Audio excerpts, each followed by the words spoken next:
cosa degli acronimi, non so come mi sia venuta, però mi è venuta. Ed è importante perché prima qui sono acronimi, come tanti acronimi che ci possono essere in giro, ma ce n'è uno che è all'inizio di un capitolo che si chiama CIVD. Questo acronimo sarà determinante, anche questo, per lo sviluppo della trama e avrà diverse interpretazioni che adesso non vi sto a dire, finché a risolverla sarà praticamente l'autore di questo acronimo, che però non si sa se è un autore o un'autrice, già ho detto abbastanza. Invece ci tenevo a sottolineare una cosa, che questo libro, a parte la trama anche del giallo, di questo fatto misterioso che accade e che poi troverà forse una soluzione, una definizione, ma questo poi lo vedremo, e Pierluigi ha anche affrontato dei temi che diciamo sono anche dei temi sociali.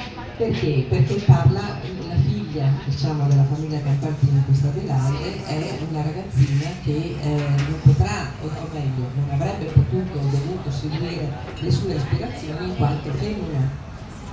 Oppure, per esempio, c'è un piccolo passaggio, dopo la terza elementare non era più andata a scuola, perché una sera nel dopo cena a tavola, parlando con la moglie, Arturo aveva sentenziato: rispose, non serve che studino. La terza classe basta e avanza, che imparino a cucire, i mestieri di casa, poi quando sono grandi si trovano un partito e si sistemano.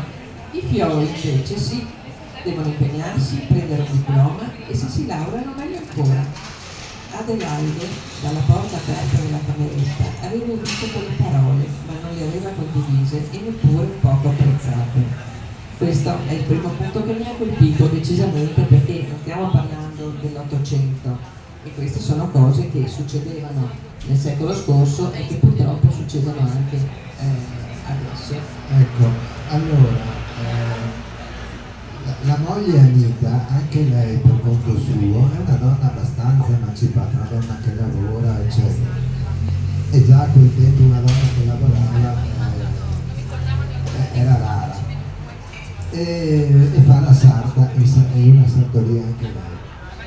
Però, allora, mia nonna, che si chiamava Celestina, votava socialista perché? Perché mio nonno votava socialista e le diceva: ti va a votare e ti voti socialista.